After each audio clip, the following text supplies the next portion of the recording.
April Fools in January. Hey guys, it's Bill, NSP you know who this is.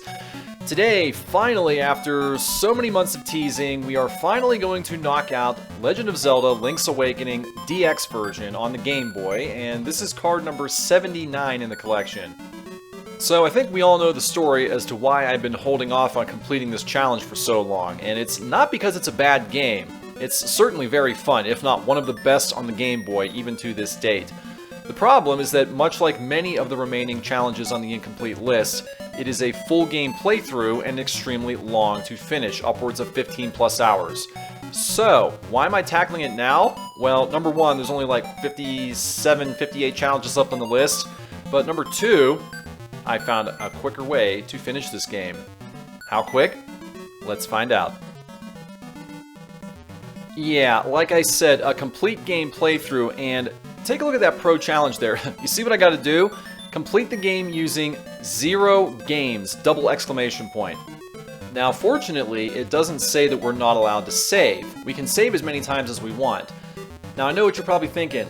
There is a glitch out there that lets you skip ahead and beat this game in less than 10 minutes, less than 5 minutes if you're extremely good.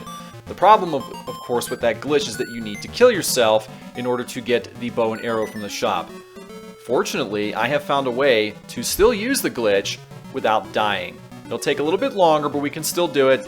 And yes, we are going to be using the glitch speedrun in order to beat this game, because truthfully, I don't want to spend 15 hours or 30 plus videos on one game. Yes, it's fun, but as much as I love it, there are other games I want to get to, and I don't want to devote months of my life to a single game. So, with that being said, we're going to go ahead and knock this game out as quick as we possibly can in one video. Sit back, relax, and watch Link's Awakening DX on the Game Boy. Here we go. Alright, here we go with a no-death playthrough for Link's Awakening DX in color. I gotta say, this is a very fun game to play through if you've never done it before. Also, shout out to ArcLad84 who just recently did this challenge on the Nintendo Switch. Very fun to watch that one go down. And for those of us who have never played this game, we are leaving our house after getting our shield for the very first time and waking up, and what we're going to do is make our way out to find our main weapon, the sword. So again, this is not going to be a complete playthrough. We're getting the bare minimum essentials necessary to complete the game here, and obviously you can't defeat the bosses, or any enemies for that matter, without a sword. So we're going to head down to the beach. If you don't know where to get it, you're going to head down here. You do need to use the shield to push these sea urchins out of the way. You're going to go down here, and down over this way, and then you're going to go down one more time, and you're going to find the sword right here in the ocean. Now, you're going to have an annoying owl that's going to talk to you. We don't have time for this, so we're going to skip past it. And here we are. There is our sword, our main weapon of choice. We're good to go. Now, what we're going to do is we're going to head back up. And if you know anything about the speed run for this game, it is predicated on getting the bow from the shop. The problem, of course, is that in order to get that, you have to get the shovel first. And most people who speedrun this game are going to steal the shovel, go back in, get killed, and then go back in a second time after dying and steal the bow and arrow, or rather the bow, which is fine, but for a run like this where you can't die, that presents a problem. So, how do you get around that? You're going to have to buy the shovel legitimately, which means we're going to have to farm for rupees here. I know it's annoying, but it is what it is, so we're going to get to the point of just farming for rupees. So in order to buy the shovel legitimately, we need to get 200 rupees, which is great. And that was a very easy way to get those rupees, and that's going to be in this little crane trendy game, as we're going to call it. You go right in this shop here, right down here, cut through the bushes and grass. You can feel free to destroy a lot of the stuff around here, because in order to play this trendy game, you need at least 10 rupees. So we're pretty close right now. We have 9. We're going to have to get one more, and then we can go in and start getting a whole bunch of rupees. Also, that magic powder is going to come into play here. You don't have to get it, but it's going to make the final boss a lot simpler if you have it in your possession here. Now that we have 10 rupees in our possession, we can finally go into this shop and play our little trendy crane game. Now for this run, there are 2 items you want to focus on, the rupees and the magic powder for the boss. In order to get the item that you're looking for specifically, the first thing you want to do, go ahead and do the horizontal part of the crane. Hit B until it's right in position at the top corner. Then when the item you want gets to not at the top conveyor belt, but slightly underneath it, you're going to hit A for the vertical portion of the crane. Just tap it. Don't even hold it in. Just tap it. It will 100% of the time click into the item that you're looking for and drop it on the conveyor belt just like this. It works every single time. Trust me. It takes a little feel the first couple times, but once you know the system, you can get your item every single time. So just do that, get your magic powder, get your 2 red rupees, which are 30 apiece. So figuring that it takes 10 rupees to play, you can get 60 rupees if you do it correctly every time. You're going to farm 40 rupees for every single cycle. So you figure you do it about, what, 5-6 times, depending on how many rupees you have or don't have. That's about what it's going to take to get what you need here. Now, I'm going to go ahead and let this play out so you can see me do it once again with the 2nd rupee and also thirdly for the magic bag of powder. Once you get it into the exact position with the crane, again, the horizontal is the most important part. Get that to the top left corner immediately, and once the item you want is slightly beneath the horizontal conveyor belt, tap the A button and you will get your item of choice every single time. And you're going to see it once again with this magic bag of powder. That's pretty much all there is to say here, so once it plays out, I'm not going to bother with letting the farming cycle go all the way to 200 rupees because I don't want to put you to sleep. So we're just going to go ahead and do a jump cut to the point where I have 200 rupees because I don't think anybody wants to see me playing the crane game 20 million times. So there you are, we've got what we need. We'll see you on the flip here. Okay, a few minutes later, you can see we have our 200 rupees and we have our magic bag of powder. So we're good to go, right? Well, there's one more important thing we have to do. We have to reset the game. So to do that, hit all the buttons, go down to save and quit, and then you're going to reload your game save here. Why are we doing this? Well, those of you who have done the speed run know very well why, but for those of you who haven't, it involves with resetting the game's internal RNG for the enemies. What in the world am I talking about for those who have no clue? Basically, the RNG will determine where you warp to when you initiate this glitch, which you're going to see a little bit later. But for the time being, hold off on that. We bought our shovel, right?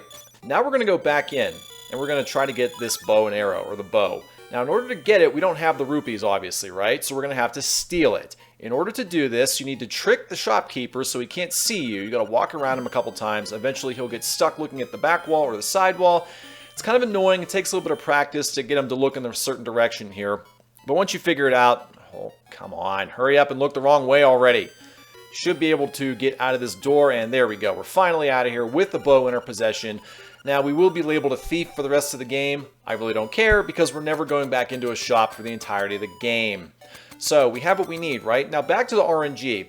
In order to get this glitch to work favorably, we're going to reset the internal RNG so that whenever we do this warp, it will take us to the right portion in the right place. Basically, when we reset the game, we need to kill 2 enemies here. We're going to focus on these 2 Octoroks, which are very close by to the start of the game. So go down, kill the 2 Octoroks. Now, this is where the interesting part happens. You're going to go up to this doghouse, push down in between the doghouse and the chain link fence right there. You're going to warp to this internal glitched area.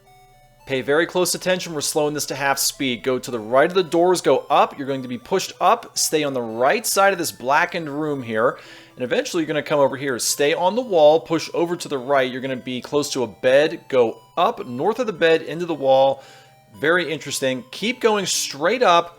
Do not push into the left side just yet. Once you go into the next screen up north, you're going to push over to the left again. Go all the way up north in between these 2 cracks here. Try to stick over to the right if you can. Now, you're going to very carefully traverse the walls here over into the middle of this room. And here you are at the final boss. Now, the first thing you want to do is get your magic powder out. Again, this is not necessary, but it's going to make this very first section much easier. This is divided into 6 segments. Believe it or not, 6 segments.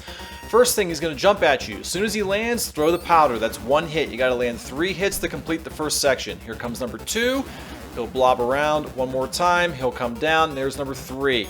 Once you finish that off, get rid of your powder, get your bow out. You don't need it right this second, but you will need it eventually, so just have it handy, ready to go. Now, phase number 2, we're going to have the basic Aghanim boss fight from Link to the Past. He's going to conjure up some magic orbs, which can be fired and reflected right back at him.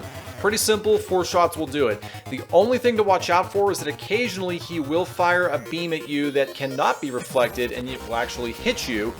So you've got to be very careful of that. I recommend staying as far away from him as possible so it gives you time to discern, is this a shot you can reflect or not. So that's where we're at right now. A couple more shots will do it, and then eventually this is going to get extremely difficult, particularly for us who only have 3 hearts. Now here's boss 3. Go right where I'm at and start hitting as fast as you can. If you're lucky, you can stun lock the boss and get all of the shots that you need immediately and end this phase instantaneously. If you're unlucky like me, you're going to have to move around the room and hit his tail as often as you possibly can while avoiding getting hit. Unfortunately, because this guy moves pretty fast, he is going to hit us a couple of times. In fact, I think we take 2 or 3 hits here, which is pretty bad given that we've only got 3 hearts, right? Yeah, we've taken 3 hits. So if and when you are lucky enough to complete this, you're going to move on to phase 4, which is Ganon. Now, you're going to see he has a twirling bow staff and he has some fire bats that are going to come around the room at you here. The only way to damage this boss without the Pegasus boots, which we don't have, is to spin slash into him. It's going to take 12 hits to take him down, so it will take quite a few cycles before Ganon will bite the dust here and we can move on to the next phase. But it can be done. The important thing is to make sure that you avoid getting hit by the stupid fire Keese bats. So just keep moving around. The important thing is to play it safe and take your time here with only, in my case, 1.5 hearts, meaning you can only take 2 hits, I believe. It won't be long until you fail the challenge completely, and you certainly don't want to do that now. So continue doing what you do, take your time, move around. It's okay if you only get 1 single slash in per cycle, as long as it'll take. I believe we've only got a couple more hits to go, so we're pretty much done at this point. This is probably one of the more difficult sections of the fight by far, and there we are. We got our 12th hit. The next one is going to be a phase where he just dashes into you. Just get 1 spin slash, gone. After that, we move into the final cycle here. This is the final boss, and you cannot kill it without the bow and arrow. So wait for his eyes to open. As soon as he does, fire 2, 3, maybe 4 arrows in there. It depends how many you can get in there while his eye is completely open. I find on average I can get 2 or 3 hits in there. And it's very important to make every single shot count, because if you run out of arrows, you're screwed. The challenge is over. You can't go back and get any more at this point. You're done. Speaking of things that are done, this boss, this game, and this challenge are all also done. That's right. Challenge number 79, completing Link's Awakening without taking a single death, in the books, for all I know, in less than 10 minutes after the edits. An absolutely amazing game from start to finish, whether you do it in 5 minutes or 15 hours, doesn't make much of a difference. I hope you guys enjoyed this for the short time that it was. Take care. I look forward to seeing you guys in future videos. Most likely, the next game will be Lemmings. I've also got a couple other Game Boy games on the horizon. Have a good one.